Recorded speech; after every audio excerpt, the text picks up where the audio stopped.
At breakfast, my daughter-in-law slid a blue house rules binder across my own kitchen table and told me not to touch anything until I read it. I smiled, opened to the first page, and remembered whose name was on the deed.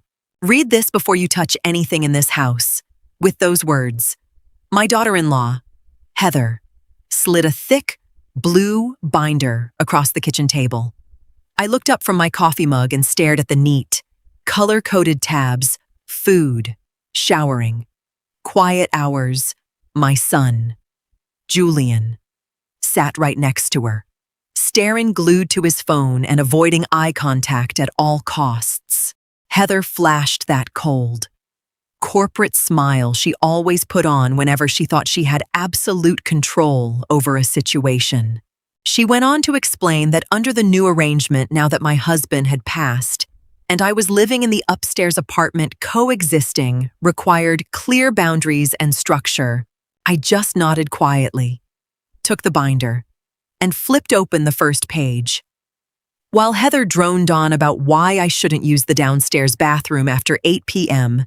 to avoid disrupting the family's evening routine, I silently reminded myself of one crucial detail she seemed to have overlooked on every official piece of paperwork, on the deed to the house, and on the homeowner's insurance policy.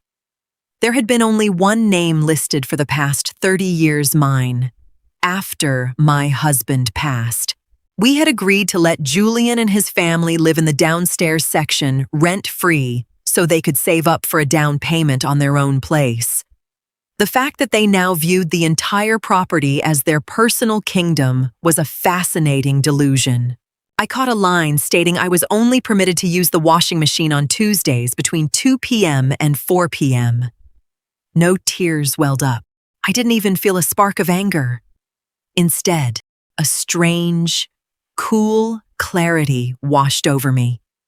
I closed the binder, ran my hand over the plastic cover, and looked Heather dead in the eye. I understand completely, I said, my voice soft but steady. Julian let out a visible sigh of relief, glad there wasn't a screaming match. But my silence wasn't submission. It was the start of an inventory. I stood up, took my mug, and walked upstairs, leaving them downstairs to map out the rest of their rules.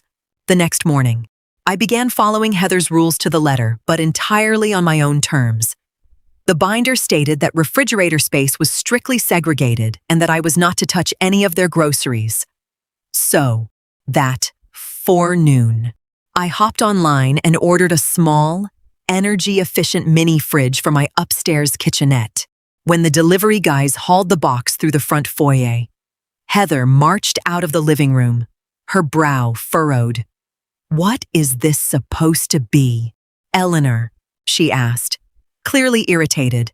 "Just following your blueprint."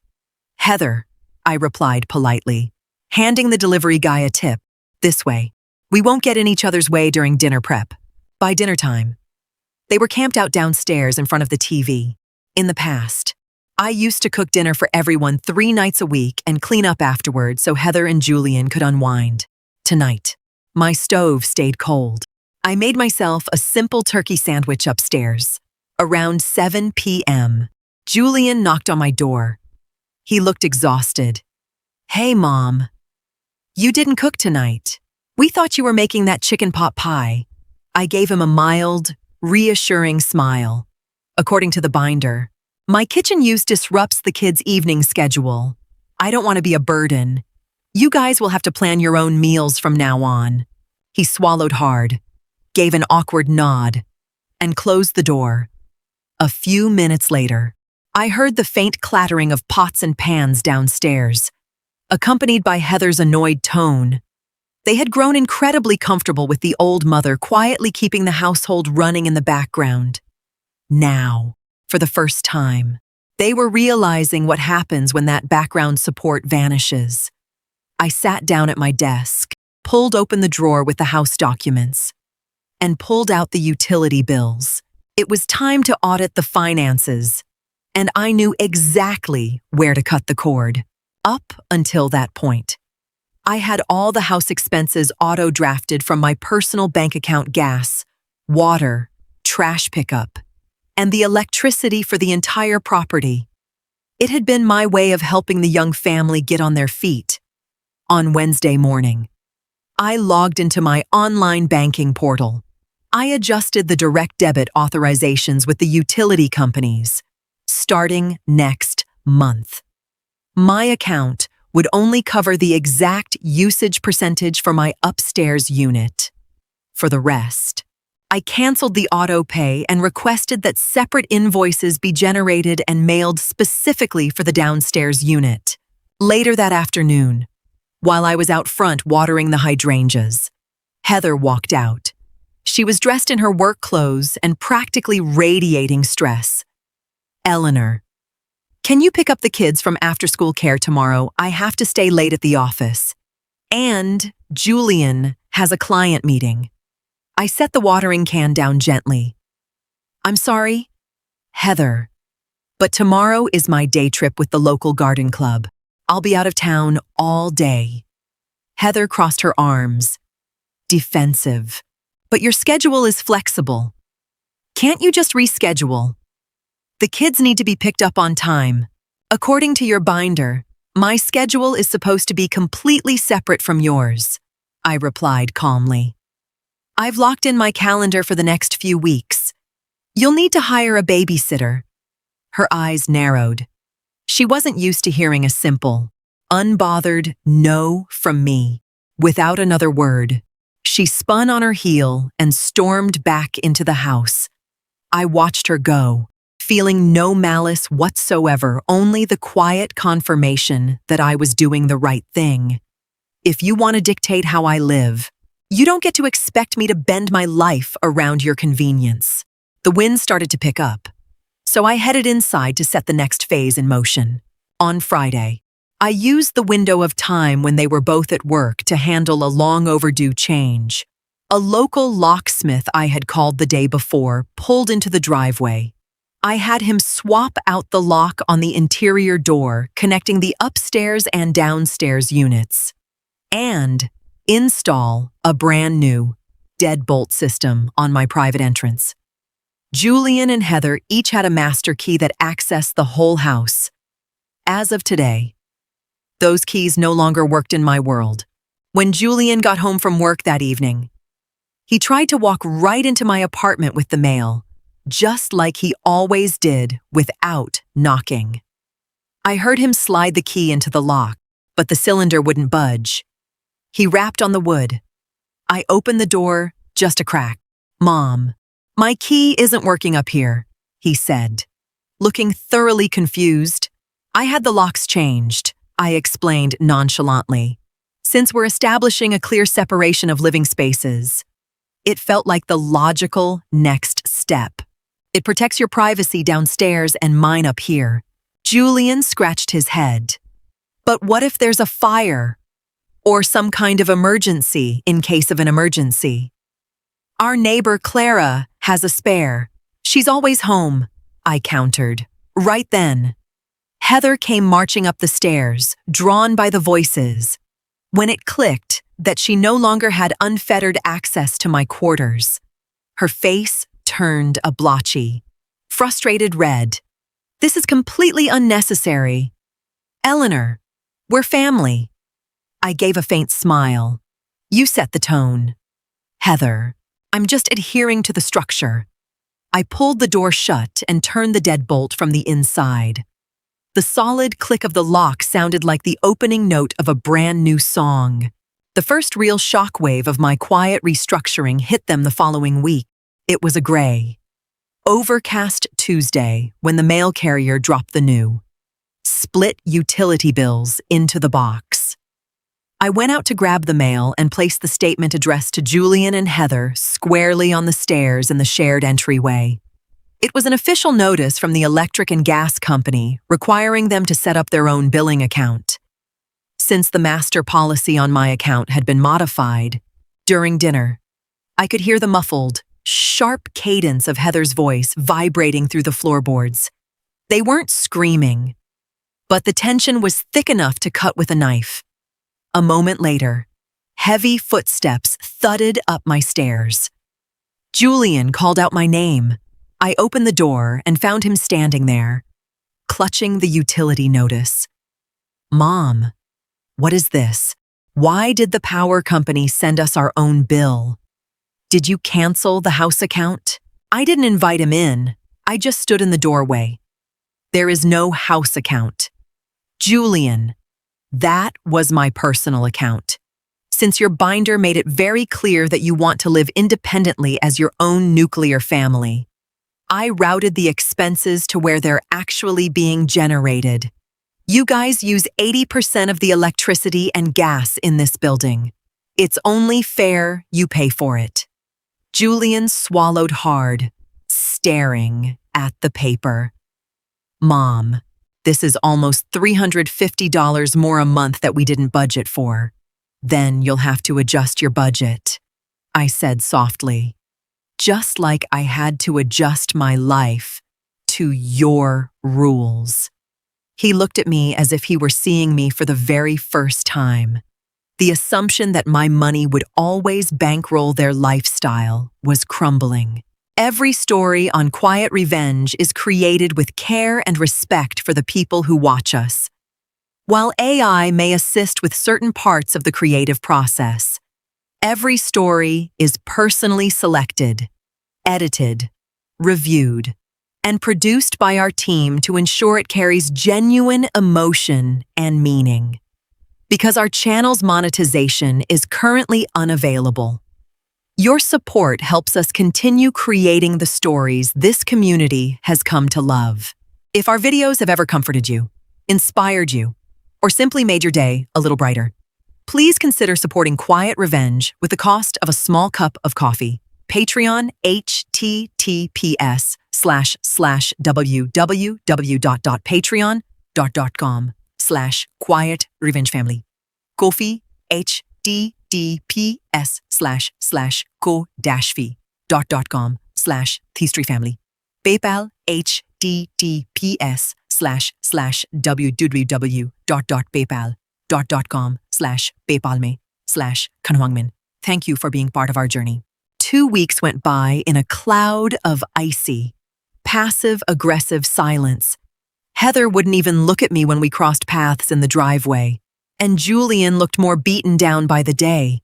They were starting to realize that paying for an afternoon babysitter and covering their own utilities was hemorrhaging the savings they had set aside for a down payment on a house. I used that quiet window to finalize my actual plan. I met with an old friend of mine, a well-regarded real estate agent, at a diner downtown to discuss the details of a long-term rental lease. On Saturday, I threw them a curveball and invited Julian and Heather upstairs for coffee. I had placed the blue binder right in the center of the coffee table, next to a fresh pot and 3 mugs. Heather sat down with a smug, triumphant look on her face. She probably assumed I was about to wave the white flag and beg for things to go back to normal. Julian just looked incredibly anxious. "I'm glad we're finally talking." Heather started in. "I hope you've realized that our rules were necessary for everyone's sanity." I poured the coffee. I read the binder very carefully. "Heather, it was incredibly eye-opening. You want to live your life without an old woman getting in the way of your routines. And I want to enjoy my retirement without feeling like a second-class tenant in my own home." I opened the binder to the very last page, where Heather had handwritten a note about how deviations from the rules would carry consequences. "You're absolutely right," I said. "Consequences matter, which is why I've decided to make a permanent change that gives all of us the space we need." Heather took a sip of her coffee, her smile freezing as she realized I wasn't looking for forgiveness. I reached into my cardigan pocket and pulled out a piece of paper I had printed earlier that morning. It was a draft for a real estate rental listing. I slid the page across the table, placing it directly over the blue binder. Julian picked it up. reading the headline aloud. Charming 3-bedroom downstairs unit with yard access. Perfect for a family. Available for lease on the first of the month after next. He set his mug down so hard coffee splashed over the rim. Mom, what is this supposed to mean? Heather snatched the paper out of his hands. Her eyes scanned the text, and the color drained from her face. You're selling the house. She gasped. No, I replied calmly, taking a slow sip of my coffee. I'm renting out the downstairs apartment. My agent already has 3 qualified applicants vetted and ready to pay market rent. The house is too big for me alone, and property taxes are going up. The rental income will secure my retirement and pay for the upkeep. But we live here, Heather yelled, her carefully manufactured composure completely shattering. You live here, rent-free, without a lease, I corrected her, keeping my voice entirely devoid of anger. It was a temporary favor. Since you made it explicitly clear that this was your house, and that I needed to ask permission to exist in it. I went ahead and verified the deed. Legally, you are guests. And since this living arrangement is no longer working for me, I am ending the favor. Julian stared down at his lap. He knew the law. There were no legal loopholes or maneuvers they could use to force me to let them live in my property for free. Heather bolted out of her chair. You can't do this. Where are we supposed to go on such short notice? The rental market out there is brutal, and we don't have thousands of dollars sitting around for a security deposit. Her voice shook with rage, but I remained seated. My hands relaxed in my lap. You have 8 weeks. That is more than generous for anyone living without a lease. You wanted independence. Heather, now you have it. Julian placed a hand on Heather's arm to calm her down, but she shoved him off. Say something. Julian, this is your mother. She's putting your kids out on the street. Julian looked up at me, his face a painful mix of embarrassment and desperation. Mom, please, can we just talk about the binder again? We can throw it away. Heather didn't mean it like that. I looked at my son, the boy I had raised, who had stood by and watched his wife try to humiliate me in my own home. Yes, she did. Julian. She meant every word. And you stayed silent. You both thought I was old, lonely, and easy to push around. You forgot that this house is the result of 40 years of hard work by your father and me. I stood up, making it clear the meeting was over. The formal written notice to vacate will be delivered tomorrow morning. I suggest you spend your time looking at listings instead of arguing. Heather was breathing heavily, her air of dominance completely deflated. They had tried to cage me, forgetting who actually owned the keys. The next 2 months were defined by a busy, almost eerie quiet. There were no more passive-aggressive comments, no slamming doors. Reality had hit the young couple fast. Heather spent every spare moment on her laptop, desperately trying to find an affordable apartment in a decent school district. Because their finances were stretched thin by the loss of my financial padding and the sudden childcare costs, they had to make massive compromises. Ultimately, they had to settle for a modest townhouse in a suburb about 40 minutes away. On moving day, the rental truck backed into the driveway. I watched from my upstairs window as the boxes were loaded. Julian did most of the heavy lifting while Heather directed the movers in a subdued, exhausted tone. There was no big blowout, no dramatic, tearful goodbye when the truck was finally packed. Julian walked up the stairs one last time. He was holding a small envelope, downstairs keys. Mom, he said quietly, placing them on the console table by the door. I'm really sorry things turned out like this. I took the keys, feeling an overwhelming sense of peace. I know. Julian, I truly hope you guys find the space and happiness you're looking for in the new place. He gave a sad nod, turned around, and walked back down the stairs. I went to the window and watched the white moving truck slowly pull out of the driveway and disappear down the street. The downstairs was empty. The house was mine again.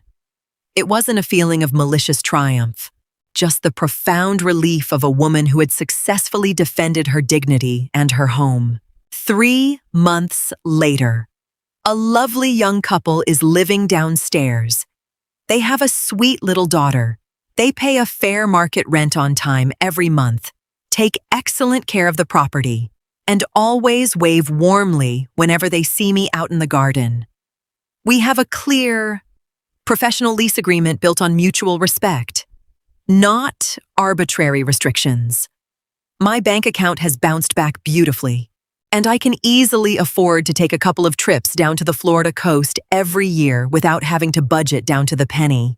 Julian calls me every now and then, usually on Sunday afternoons.